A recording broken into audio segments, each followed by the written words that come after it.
The man known to history as Vladimir Lenin was born as Vladimir Ilyich Ulyanov on the 22nd of April 1870, or the 10th of April, using the old-style Julian calendar, in the city of Simbirsk, over 700 kilometers to the east of Moscow. His father was Ilya Nikolaevich Ulyanov, who had been born into a serf family in Russia in 1831, but had earned his freedom in his youth and then studied physics and mathematics at Kazan University. He subsequently enjoyed a successful career as an educator and public school overseer in Russia, and rose to become a state councillor, a position which meant that in the early 1880s the Ulyanovs became part of the minor Russian nobility based on Ilya's contributions to public education within the Russian Empire. Vladimir's mother was Maria Alexandrovna Blank, who was of mixed German, Swedish, Russian and Jewish ancestry. It seems likely that Vladimir never knew of his mother's Jewish heritage. She and Ilya had 8 children in total, 2 of whom died in infancy. Vladimir was the 3rd eldest, arriving after Anna in 1864 and Alexander in 1866. Vladimir's childhood was comfortable, in line with his father's increasingly successful career. For instance, as well as living in a well-appointed home in Simbirsk, the Ulyanovs also holidayed at a manor in Kokushkino in the countryside. Vladimir also emerged as his father's son, displaying a considerable intellect by his teenage years, excelling at school and becoming an accomplished chess player. But the upper-middle-class idyll of his childhood years was soon shattered. When he was 15 years of age, his father died prematurely of a brain hemorrhage in January 1886, an event which had a profound impact on Vladimir, who, after this, began to become an increasingly reactionary and rebellious character. The situation was massively compounded the following year when his older brother Alexander, who had left to attend St. Petersburg State University some time earlier, was implicated in a conspiracy to assassinate the ruler of the Russian Empire, Alexander III. Vladimir's brother, along with several others, were executed shortly afterwards for their role in the conspiracy. Vladimir would never be the same again, and his descent into extremist politics in Russia can be traced to this event. Vladimir's subsequent actions and those of his brother Alexander in 1887 must be viewed in relation to the political landscape of Russia in the second half of the 19th century. For centuries, Russia had largely lain outside of the mainstream of European politics and culture, but beginning with the reign of Peter I in the late 17th century and early 18th centuries, efforts had been made to modernize and reform the country to make it more like other European states such as France and the Austrian Empire. This work was continued by his near successor Catherine the Great, who was German herself and wanted to make Russia a modern nation. This all occurred as the Russian Empire was expanding dramatically, and by the end of the 18th century, Russian explorers and colonists had reached as far as the Bering Straits and Manchuria, extending the Russian state as far as the Pacific Ocean, while in the west, Catherine began a series of conquests which brought parts of the Caucasus, Poland and Ukraine under Russian rule. Yet despite all of this, the country remained backward in many respects. Serfdom, under which Russian commoners were tied to the land, and their manorial lord as a quasi-slave, still predominated across the country. The economy remained resoundingly rural. The Orthodox Church had a huge influence over society, and the country was incredibly authoritarian, being ruled by the czars and the nobility in their own interest. In a world where nations like the United States, Britain and France were emerging in their modern form in the 19th century, the Russian Empire looked politically and socially backwards by comparison. These issues were compounded by events in the years before Vladimir's birth and while he was growing up. In 1855, Alexander II ascended to the throne as Tsar of Russia. He was a liberal reformer who wished to drag Russia into the modern world. Thus, in 1861, he brought serfdom to an end and emancipated the serfs of Russia in one of the most striking social reforms of the 19th century. He also sought to reform the courts, policing and education system. However, In 1866, he only just survived an assassination attempt, and thereafter his liberal inclinations were toned down. But the reforms he had initiated had let the genie out of the bottle, so to speak, in Russia. New ideas were being discussed in a more tolerant environment, driven by writers like Fyodor Dostoevsky, Pyotr Kropotkin, and Mikhail Bulgakov, who questioned Russian society and discussed ideas and political theories like anarchism, nihilism, and communism. Many Russians wanted further reforms of society as a result, notably the creation of a parliament and an end to the autocratic state ruled by the Tsars. Groups such as the Narodniks and the People's Will emerged as politico-terrorist organizations agitating for these changes, and it was the latter group which in 1881 succeeded in assassinating Alexander II. This ushered in a period of even greater discontent as he was succeeded by his son Alexander III, who was opposed to the reforms his father had implemented and wanted to crack down on liberal dissent in Russia. Thus, the country Vladimir was growing up in during the 1880s was a powder keg of political discontent and instability. It was in this political environment that Vladimir arrived in 1887 to Kazan University to commence his studies. He was almost immediately involved in a protest against the government's crackdown on student societies, which were perceived as hotbeds of political dissent. His role in this resulted in a brief arrest and his expulsion from the university, but his brief spell there had ignited the fire of political radicalization. In the months that followed, Vladimir began reading voraciously of various Russian and European political writers.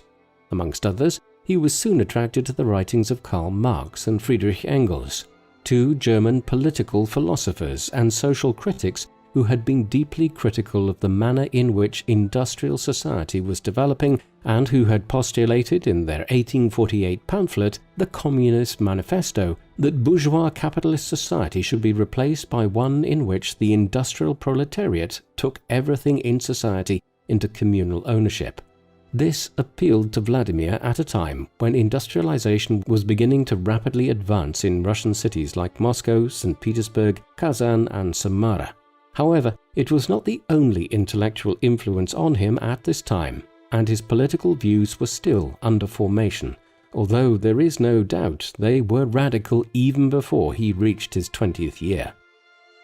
In 1890, Vladimir's mother was able to use her family's connections within the Russian education system to ensure that he was able to sit exams at the University of St. Petersburg in lieu of completing his studies at Kazan University.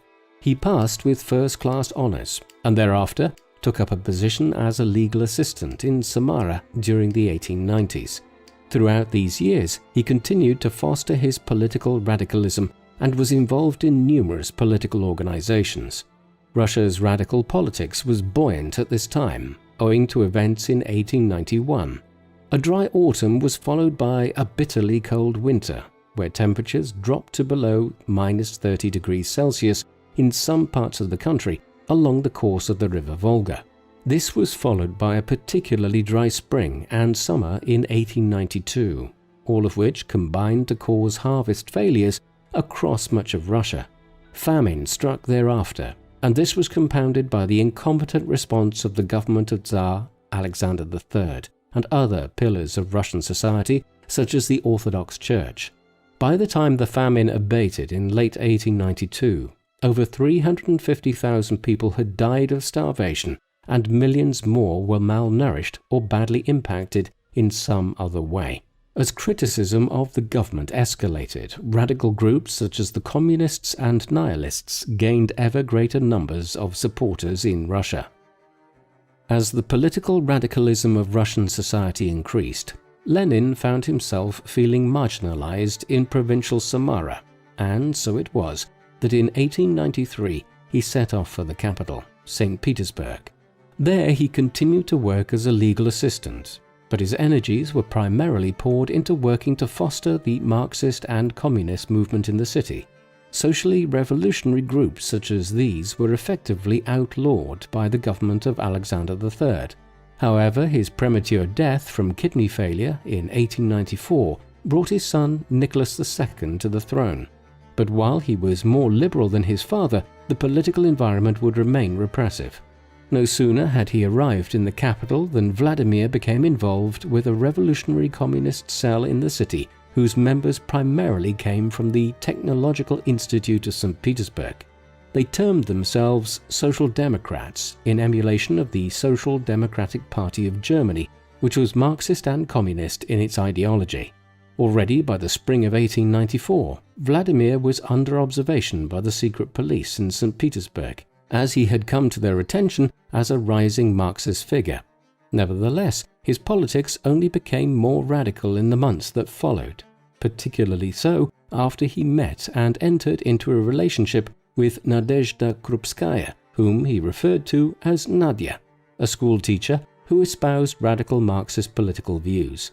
By that time, he had also become involved in the underground publishing of Marxist pamphlets in the city. It was this activity which eventually saw him and several dozen of his associates arrested by the authorities in 1895, just as they had been preparing to publish a communist newspaper called The Workers' Cause. Lenin was refused legal representation following his arrest and was detained for over a year before he was sentenced. This was a formative period in his life as he began working on a book entitled The Development of Capitalism in Russia while in jail.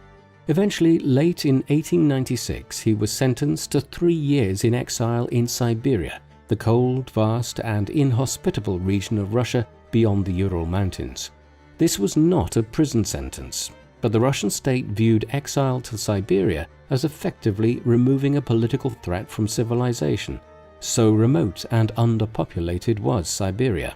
He was joined there by Nadia in 1898, and they were wed within weeks. Owing to medical complications which Nadia suffered from, though, they would never have children.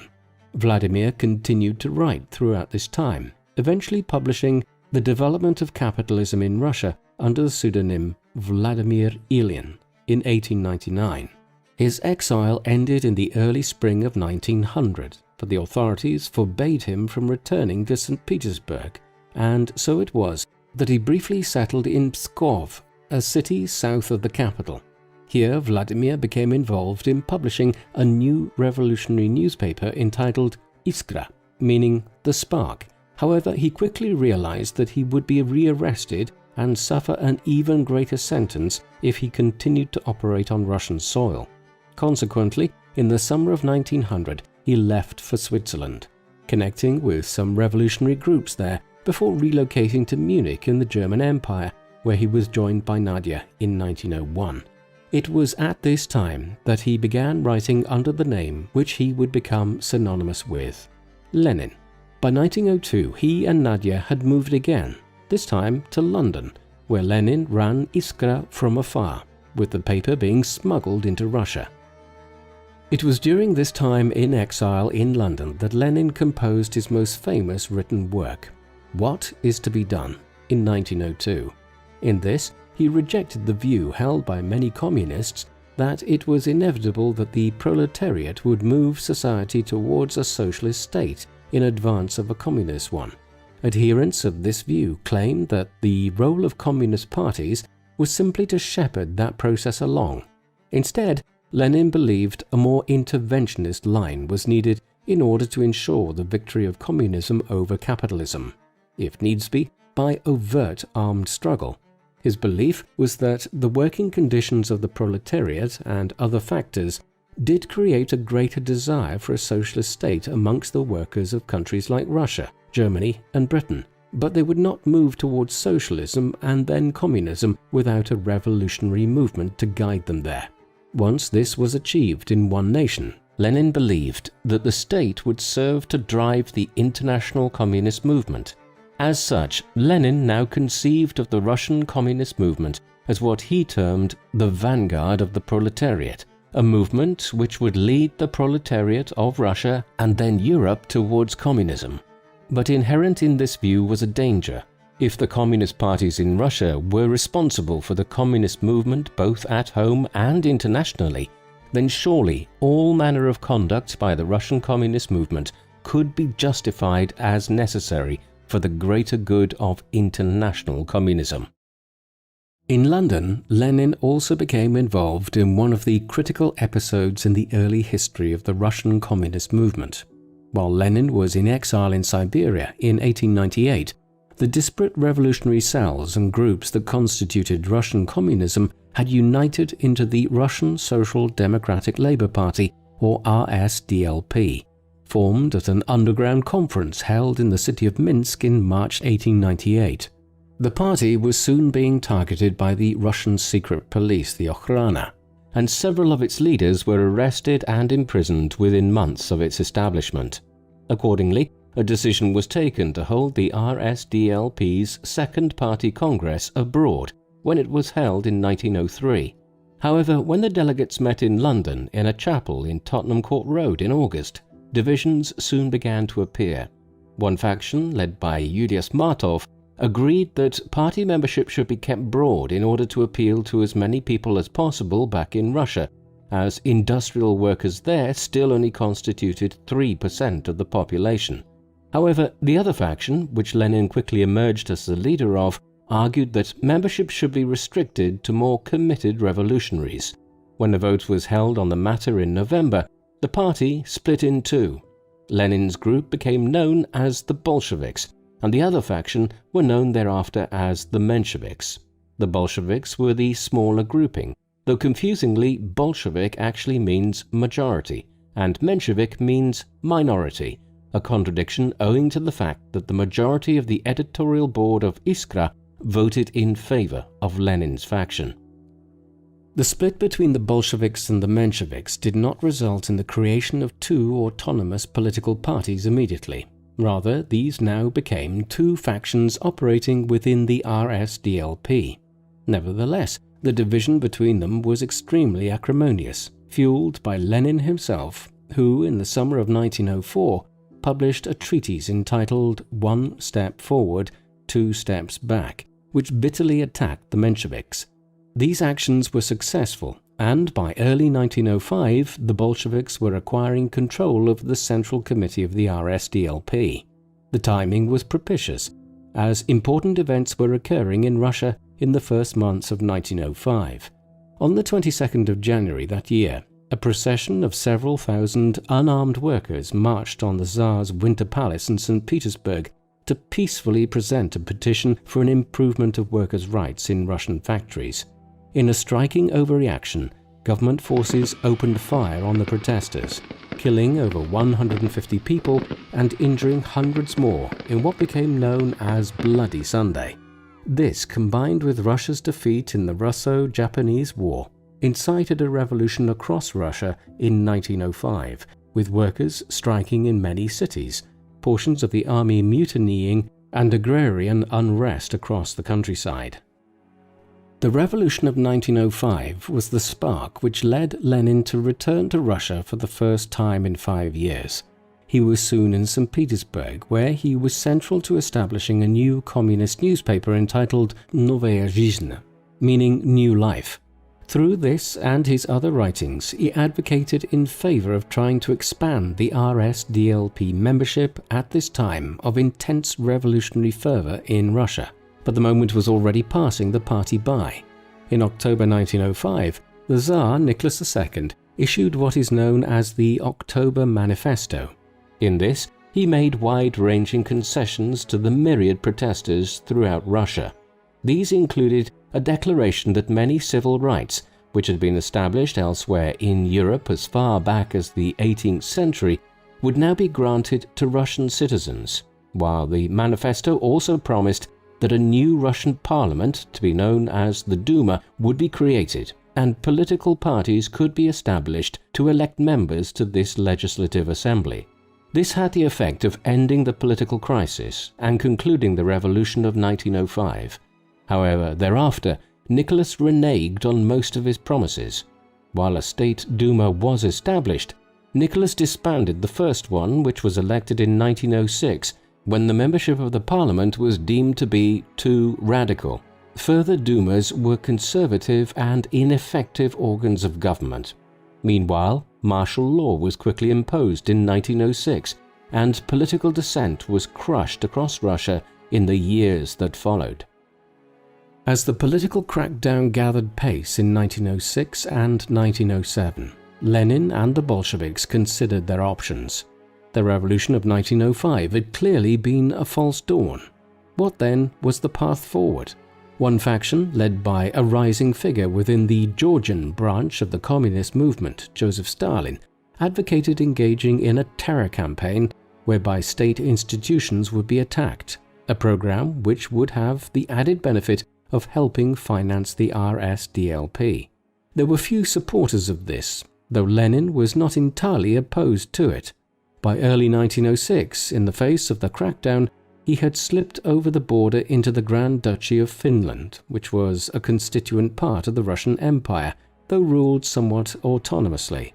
Here, the Bolsheviks were able to operate with some freedom for a time in 1906, and could easily get their printed material into St. Petersburg and Moscow from just across the Finnish border. Yet it was soon realized that there would need to be a return to the tactics employed between 1900 and 1905. Once again, the RSDLP leaders would head into exile further to the west in countries like Britain, where their activities were more tolerated than in the autocratic East. By 1907, Lenin was back in London, where the Bolsheviks successfully resumed control over the RSDLP against the Menshevik faction at the party's 5th Congress, which took place that summer.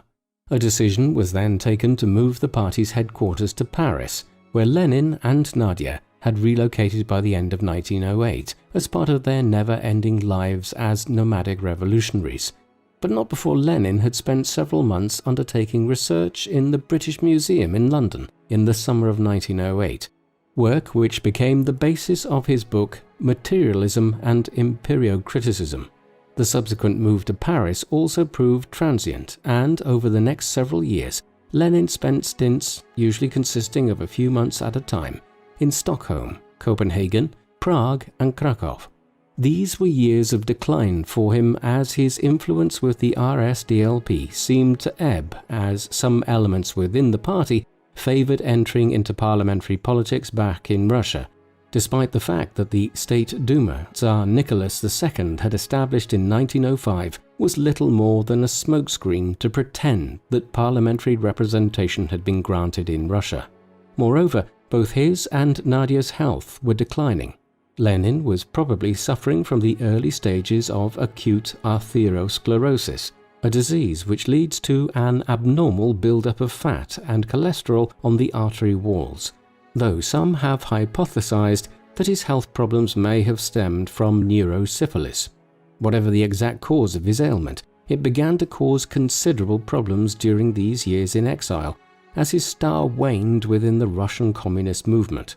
Meanwhile, in 1912, the split between the Bolsheviks and the Mensheviks was formalized as they divided into two separate political parties. The opportunity for Lenin to re-establish himself as a central figure within the Bolshevik party and for the Russian communist movement to reignite itself emerged in the strangest of fashions, specifically the outbreak of a European war. For years, tensions between the major European powers had been building over a myriad of issues, most notably the rise of the German Empire as a challenge to British supremacy, colonial rivalry amongst all the major powers in the scramble for Africa and a similar scramble for Asia, and regional tensions over the changing political situation in the Balkans, where the Ottoman Empire was collapsing after centuries of dominating the region. Russia was particularly concerned with the latter issue, where it was in competition with the Empire of Austria-Hungary to succeed the Turks as the dominant regional power. Thus, when a regional crisis arose there in the summer of 1914, it soon escalated into a war between Russia and Austria-Hungary.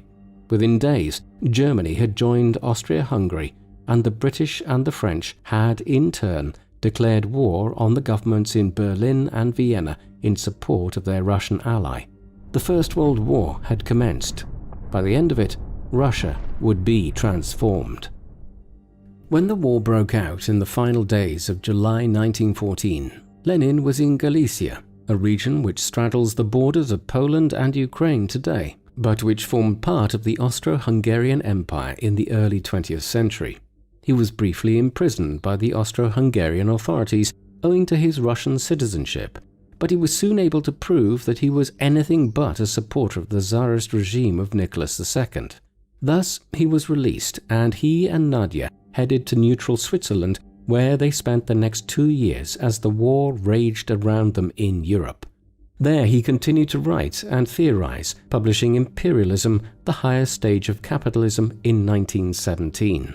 By now, Lenin's political thought was beginning to mature, and he was willing to diverge from orthodox Marxism in a way which few communist ideologues were by the 1910s. In particular, he rejected Marx's idea that every society had to gradually transition from autocracy in the shape of kings and emperors to a bourgeois democracy governed by the middle and upper classes before it could transition to a socialist revolution and then communism. Lenin, always with an eye to the situation in Russia, where no bourgeois democracy could be said to have yet emerged, theorized in Switzerland in the mid-1910s that it was possible for a state to move straight from autocracy to a socialist revolution, effectively skipping the development of a bourgeois democracy. Such an experiment would soon be attempted in Russia. As Lenin's political thought was evolving in the peaceful Alpine region, Russia's war effort was proceeding dismally. The Russian army was poorly commanded and badly trained, and in the German Imperial Army on the Eastern Front, it faced the most effective military in the world. Matters were compounded when Tsar Nicholas II decided to take command of the army himself. 1916 actually saw Russian gains, most notably through the Brusilov offensive, which resulted in the capture of extensive territory in Poland, while Romania's entry into the war on the side of Britain, France and Russia also aided the Russian war effort in the Balkans. However, by the end of the year, food shortages and social unrest were escalating within Russia itself as the war crippled supply lines and caused scarcity everywhere. Disaffection at the Tsarist government was also running at an all-time high, owing to concerns about the influence over the imperial family of Grigory Rasputin, a mystic and self-proclaimed holy man. Eventually, this spilled over on the 23rd of February 1917 into mass protests in St. Petersburg, which had been renamed Petrograd in 1914, and then other Russian cities. Over the next week, the Tsarist government gradually lost control of the country, and by early March it was clear that the military was no longer willing to intervene in a decisive way to save Nicholas II. With his family surrounded in Petrograd and himself surrounded by hostile troops as he attempted to make his way back to the capital from the Eastern Front, the Tsar eventually took the advice of the army chiefs and several senior members of the Duma and abdicated the throne on the 3rd of March 1917. The brief February Revolution had brought the Romanov dynasty to an end after 300 years of ruling Russia. In Switzerland, Lenin was soon abreast of what was occurring back home. Within days, he was preparing to return to Russia again after many more years in exile. His power within the Bolshevik movement had revived during the war, owing to his stance that the communist movement should refuse to play any role in the conflict, instead lambasting it as a clash of capitalist and imperialist regimes.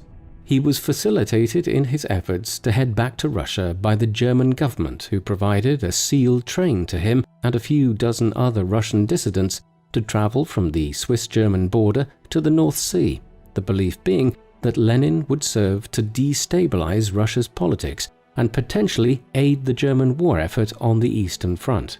By March, the company had reached the Baltic Sea, where they headed by ferry to neutral Sweden, and then onwards by land north through Sweden and into Finland. Along the way, they received updates of developments in Petrograd, where the State Duma had formed a provisional government, one which looked set to be dominated by a mix of centrist revolutionaries and the liberal aristocracy. But this new regime had immediately run into trouble as the Russian lines on the Eastern Front literally collapsed in the face of mounting desertions and a lack of leadership. Thus, when Lenin's train pulled into Petrograd on the 16th of April 1917, the new regime was already experiencing difficulties.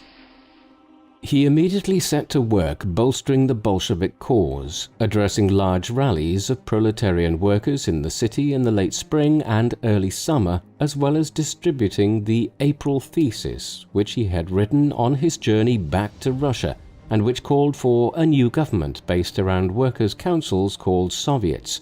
Tensions built in the weeks that followed, culminating in mid-July, a period which has become known as the July Days, and during which workers and soldiers engaged in violent demonstrations against the government, fueled by Bolshevik agitation.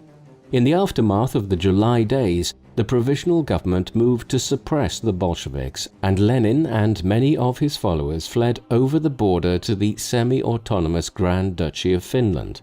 Other senior members of the party, such as Leon Trotsky, an emerging theorist and organizer, were arrested in Petrograd. From Helsinki in the early autumn of 1917, Lenin and his followers began plotting a new counter-revolution in Russia to overthrow the provisional government. They were not alone, and elements within the Russian army and navy were plotting similar initiatives against the provisional government, which was effectively living on borrowed time owing to poor handling of the war and failure to stabilize the domestic situation. Throughout the autumn, the political situation remained tense in Russia, with the commander-in-chief of the Russian military, General Lavr Kornilov, attempting a military takeover.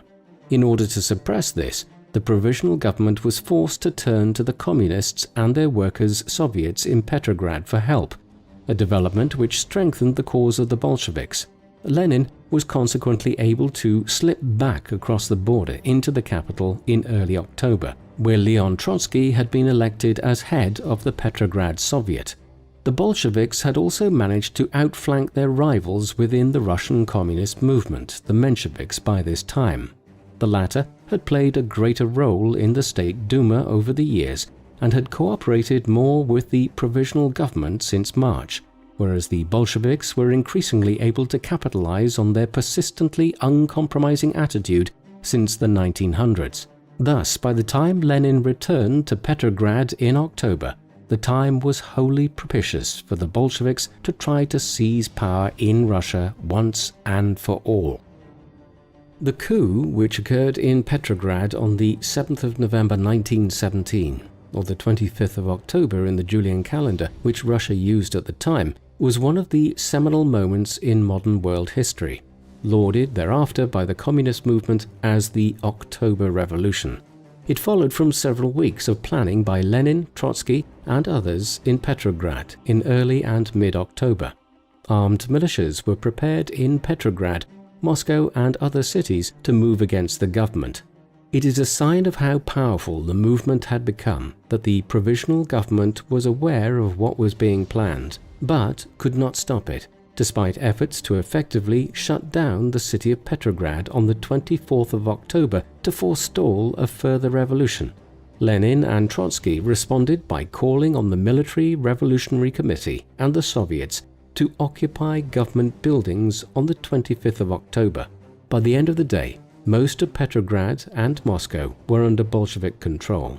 The following day, Bolshevik Red Guards, as their revolutionary soldiers were termed, entered the Winter Palace in Petrograd and effectively removed the provisional government from power. That evening, a Congress of Russia's workers' councils, the Soviets, was convened in Petrograd, which culminated the following day, the 27th of October, in the declaration of a new socialist government. In order not to alienate the bulk of the Russian population, most of whom were still agrarian agricultural workers, talk of a communist state was initially limited, but that is what was effectively established in late October 1917. Within days, the revolutionaries made some of their views and intentions known to the wider political community across Russia. This was a polyglot empire which stretched from the Baltic Sea in Europe to the Pacific Ocean and from the Arctic Circle south into the deserts of Central Asia. It incorporated a vast array of different people, including Russians, Ukrainians, Poles, Georgians, Finns, Latvians, Estonians, Lithuanians, Moldovans, Kazakhs, Turkmen, Armenians, and the various ethnic peoples of the thinly populated Siberian region beyond the Ural Mountains. It was with the goal of assuring this vast array of people that the new government would rule Russia for all its people that the Declaration of the Rights of the Peoples of Russia was issued on the 2nd of November 1917, just days after the Bolsheviks had seized power in Petrograd. This affirmed that all ethnic people living under Russian rule were equal and sovereign and had a right to self-determination. It also abolished religious and national privileges in line with Marxist ideology. The document, which was signed by Lenin and Joseph Stalin, who had risen to become a senior figure within the Bolshevik movement since his first emergence during the Revolution of 1905, is a striking testament to the idealism of the Bolshevik Revolution at its outset. The declaration was effectively saying that the imperialism which had characterized the Russian Empire would not be maintained. The subject people of the Tsars could decide their own political future. Within months, the communist regime would begin to completely renege on this promise. The October Revolution did not result automatically in the creation of a one-party state. The provisional government had been preparing to hold elections for the formation of a new constituent assembly prior to the revolution, and the Bolsheviks followed through with this plan early in 1918. There were, after all, other elements within the revolutionary movement in Russia which had a claim to power, notably the Mensheviks and other leftist and revolutionary groups.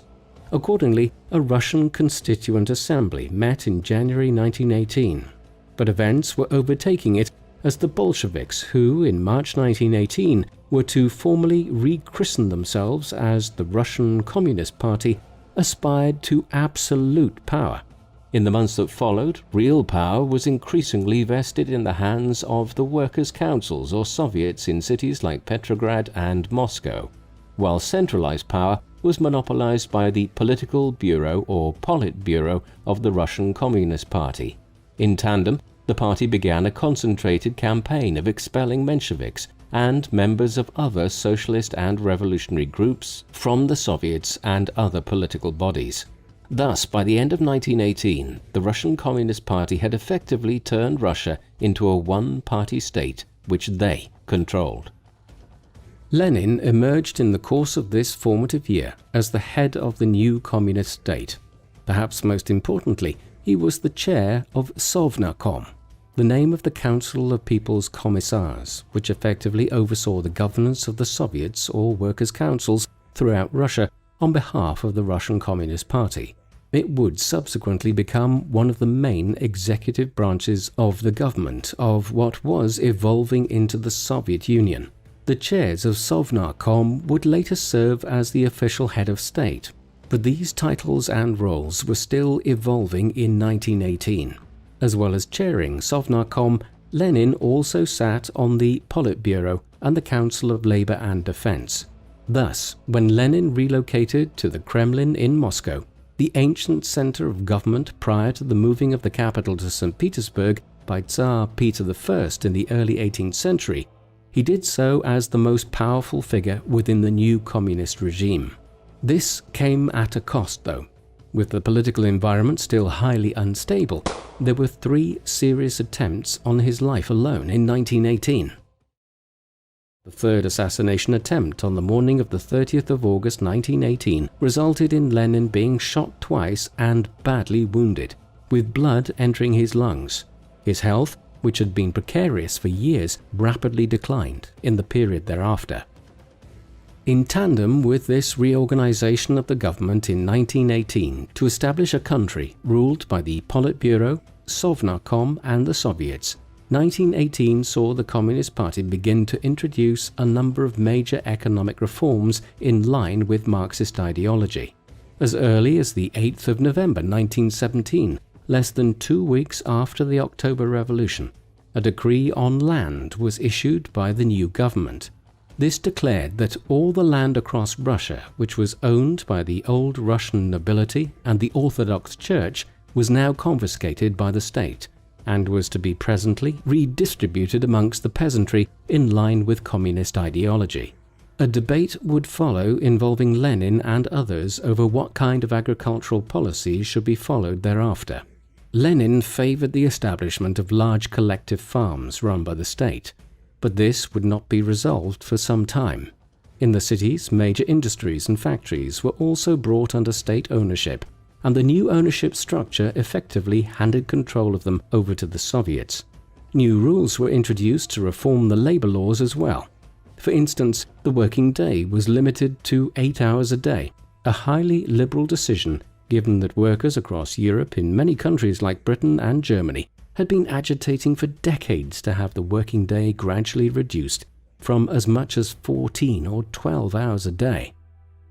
In tandem with these economic and property reforms, a wide array of legislation was passed by Lenin's government in late 1917 and 1918 to transform the social and legal landscape of Russia.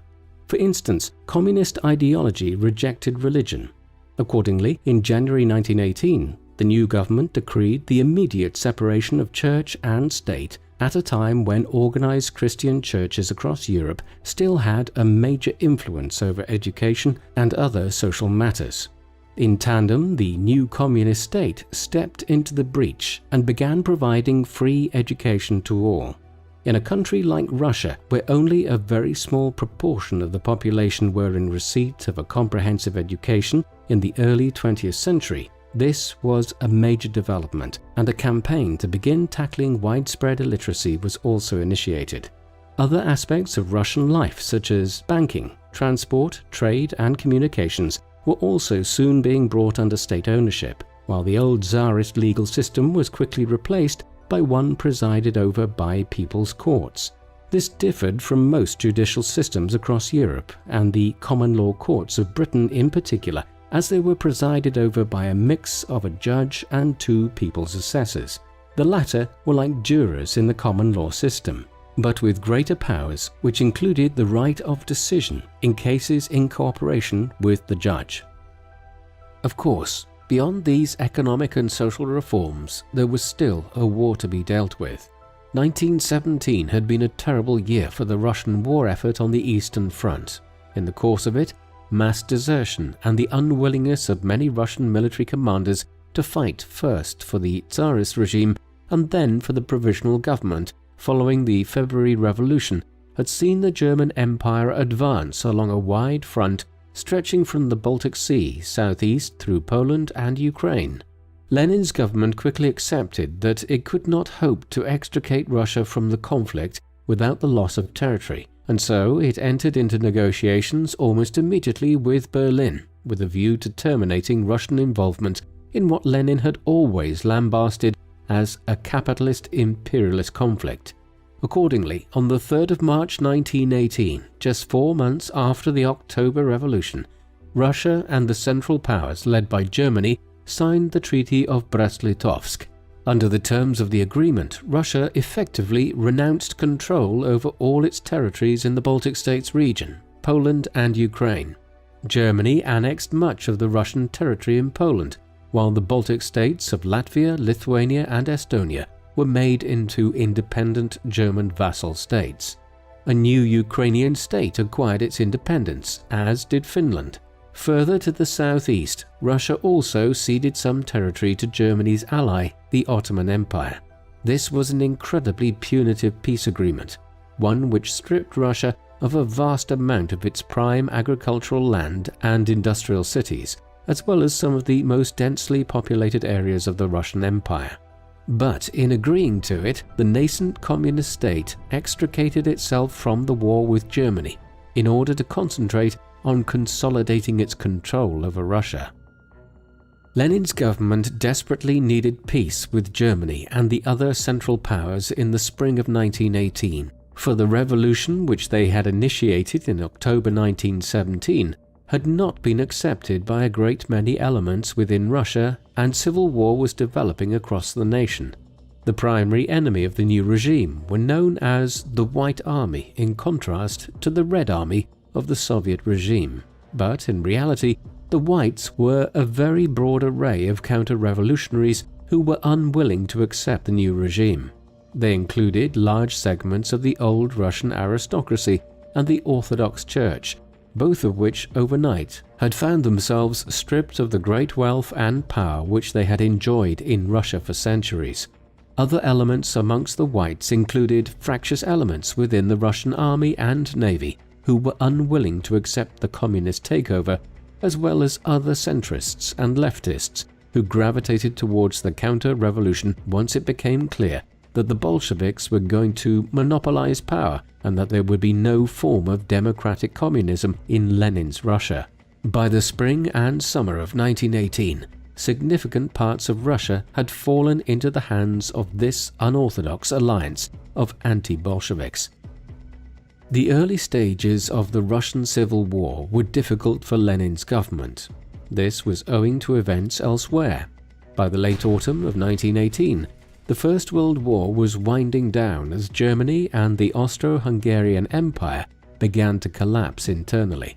The war eventually came to an end on the 11th of November 1918, when Germany surrendered, the Kaiser Wilhelm II already having abdicated his throne by that time.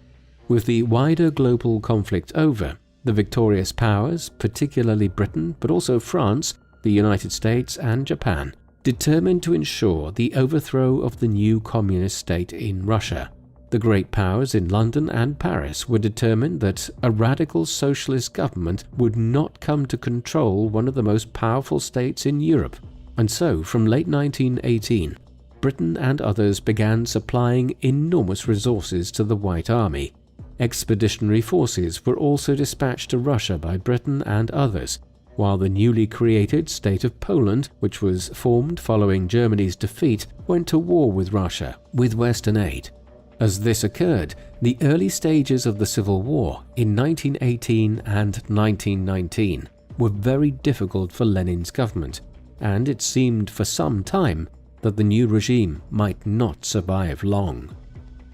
The immense emergency which confronted the fledgling Soviet state in 1918 and 1919 must be borne in mind when assessing the early development of that same state. Faced with multiple threats to its very existence, Lenin and his closest associates such as Trotsky and Stalin began unleashing state terror to retain control of the territory which remained in Soviet hands. This was occurring as early as December 1917, when Lenin ordered the creation of the Emergency Commission for Combating Counter-Revolution and Sabotage. It is better known as the Cheka, and the first of the extremely powerful secret police services established by the Soviet state over its 74-year history. The Cheka was tasked with rooting out anyone deemed to be a counter-revolutionary or enemy of the state. Its leader, Felix Dzerzhinsky, was given wide-ranging powers to undertake this mission. Within weeks, hundreds and then thousands of perceived enemies of the state were being arrested and executed without trial. A great many others were detained and sent to labor camps, which were being established in the remote inhospitable climes of Siberia. Lenin tried to distance himself from what became known as the Red Terror, but there is no denying that he was the head of the Soviet state during a time when the worst elements of the Tsarist regime were revived in order to create the architecture of a security state which would broadly define Soviet Russia for the next 7 decades. The Red Terror was but one element in the brutal policies adopted by the nascent Soviet state in order to fight the Civil War and secure the regime. Another was the use of blocking units in the war effort.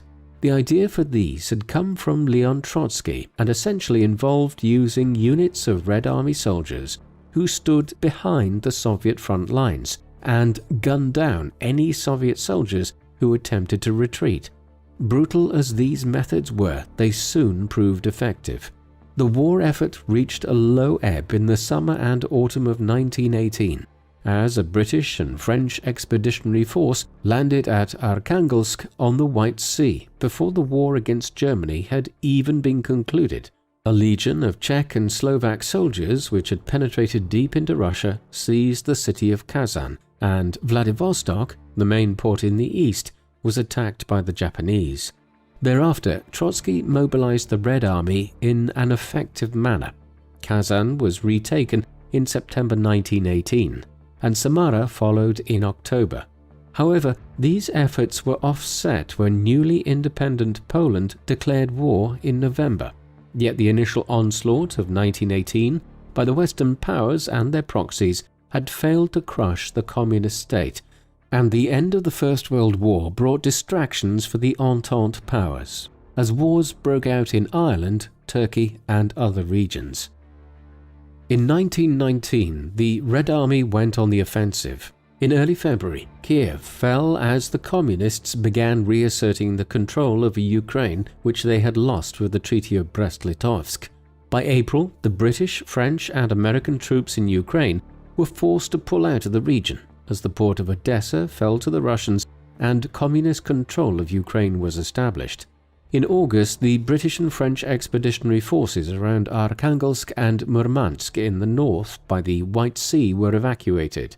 Thereafter, the Western powers were largely reduced to fighting the Soviets indirectly through their proxies in the White Army, Poland, and some of Russia's other neighbors, though a token American and Japanese presence was maintained in the far east of the country. Meanwhile, the war in the West now concentrated largely on Russia's clash with Poland.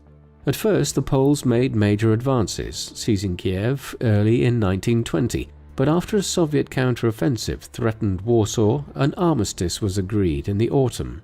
Thus, by the end of 1920, the Russian Civil War had largely been won by Lenin's regime, though mopping up operations continued in many locations until the recapture of the port of Vladivostok in October 1922 brought the war to an end.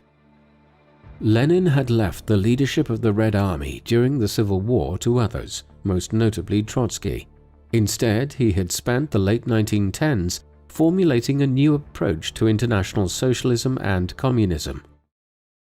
This was in response to calls by the British Labour Party in 1918 for a new international conference of socialist parties to be called the Labour and Socialist International. But the Russian leader had become disillusioned with the more moderate socialist movements which prevailed in Western Europe during his years in exile, and was committed to establishing a new international socialist movement which would be led by Soviet Russia.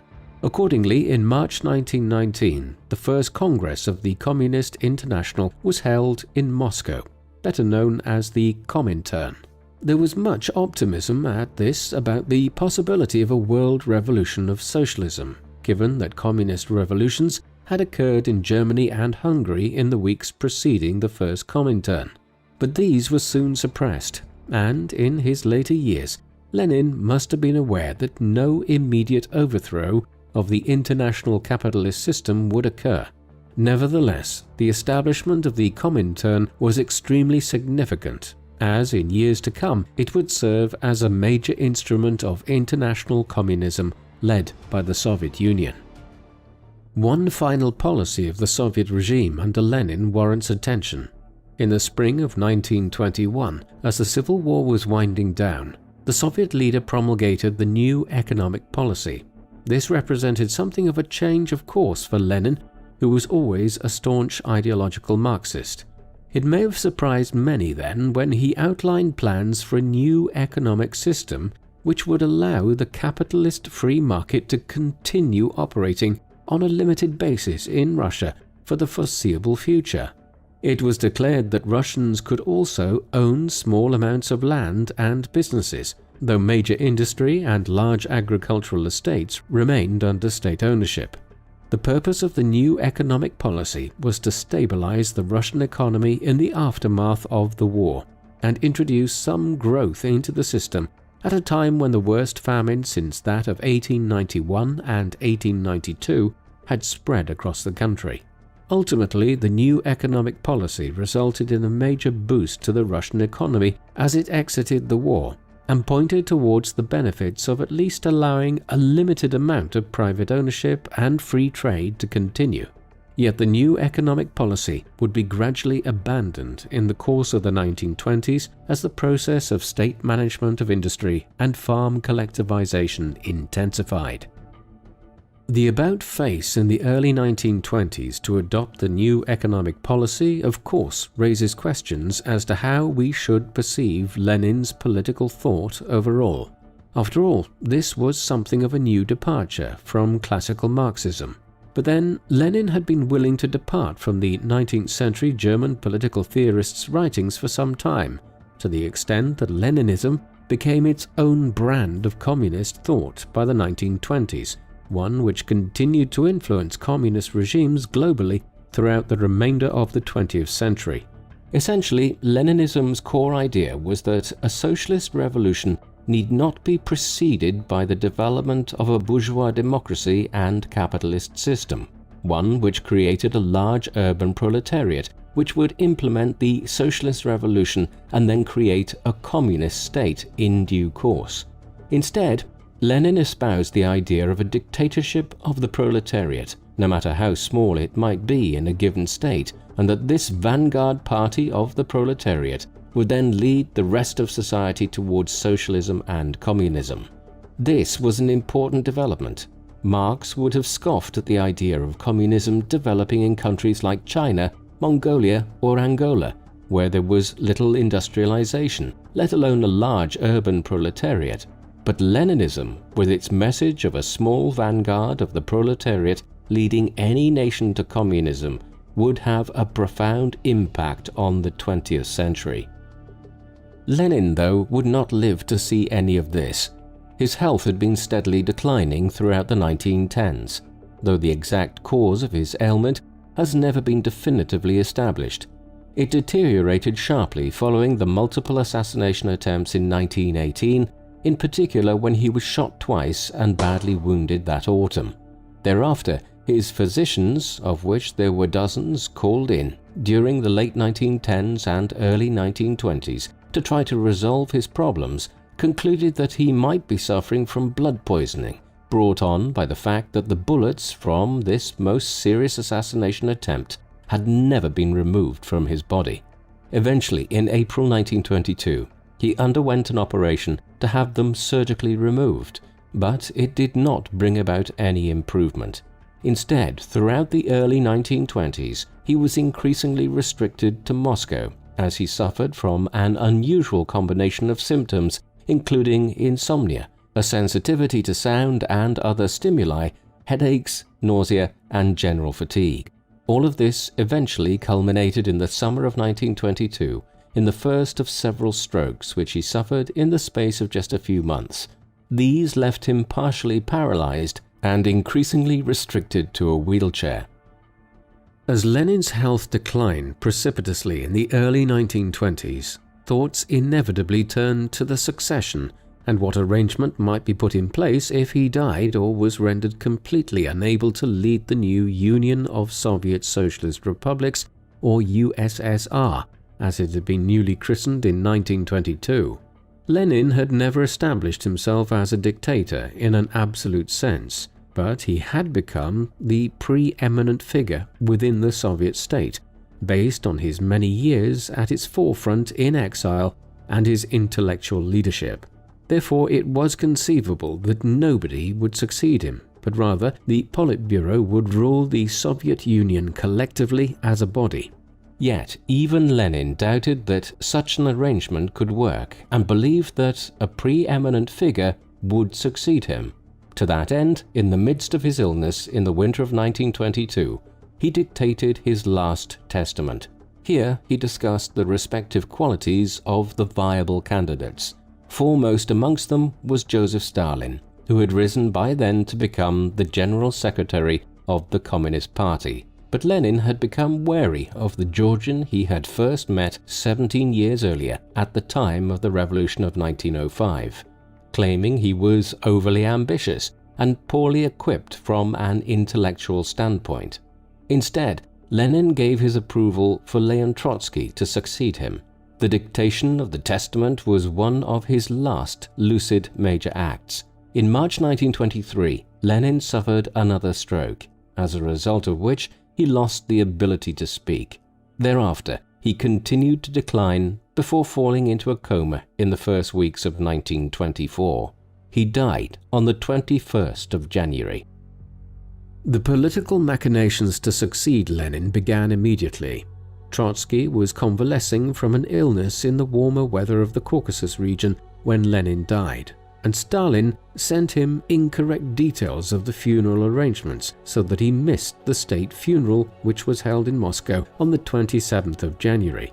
Lenin's body was subsequently embalmed and placed on public display in a mausoleum in Red Square in central Moscow, where it is still viewable a century later.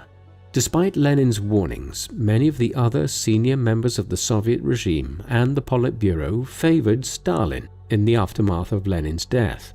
Stalin entered a political alliance with two of the senior members of the Politburo, Grigory Zinoviev and Lev Kamenev, one which he used to undermine Trotsky in the years that followed. He eventually drove him into exile and then turned on his former allies. By 1929, Stalin had monopolized power completely in his own hands and established himself as a dictator in a manner which Lenin never had. For the next quarter of a century, he ruled the Soviet Union in a totalitarian fashion, murdering millions in his quest to retain absolute power. The man who was born as Vladimir Ilyich Ulyanov and became known to the world as Lenin, the pen name he adopted in the early 1900s, was one of the most influential figures of the 20th century. He hailed from an upper-middle-class bourgeois background and then reacted violently against that same background from a very young age, a development brought about in part by the execution of his brother by the authoritarian Tsarist regime in the late 1880s. Over the next quarter of a century, he emerged as the leading intellectual figure within the Bolshevik movement, theorizing about how communism could function in Russia and moving beyond Marxist thought in the process. As a result, when the First World War created a propitious environment for a communist state to emerge in Russia in 1917, he became the leader of it, with his message that the Russian proletariat and the communists, as small in number as they might be compared to the population of the Russian Empire as a whole, would act as a vanguard for the development of communism in Russia and then the world. The Russian Revolution was born of idealism and the goal of overthrowing the autocratic imperial regime which had ruled Russia for centuries. But nation-states can rarely escape their past entirely, and that proved to be all too true of Soviet Russia. Within weeks of the Bolsheviks seizing power, they had begun to create a communist state which in many ways mirrored the Tsarist regime which preceded it. The Cheka was created as a secret police, which effectively succeeded the Okhrana, the secret police under the Tsars. Political dissidents were soon being sent off to labor camps and exile in Siberia, much as they had been in imperial times, and the possibility of a democratic legislative assembly being established within a new communist state was quickly dashed as a dictatorship of the Soviets and the Politburo was created, with Lenin at its summit. This soon drew withering criticism from other communist leaders elsewhere in Europe and Russia, notably Rosa Luxemburg, the leader of the German Revolution, and Peter Kropotkin, the intellectual forefather of Bolshevism. In saying this, it should be noted that Lenin was not Joseph Stalin, but the state which he more than anybody else brought into being in the late 1910s and early 1920s was a highly totalitarian one which allowed for Stalin's rise. What do you think of Lenin? If he had lived long enough, would a more benign Soviet Union have emerged, or might he ultimately have become as oppressive and totalitarian as Stalin subsequently became? Please let us know in the comment section, and in the meantime, thank you very much for watching.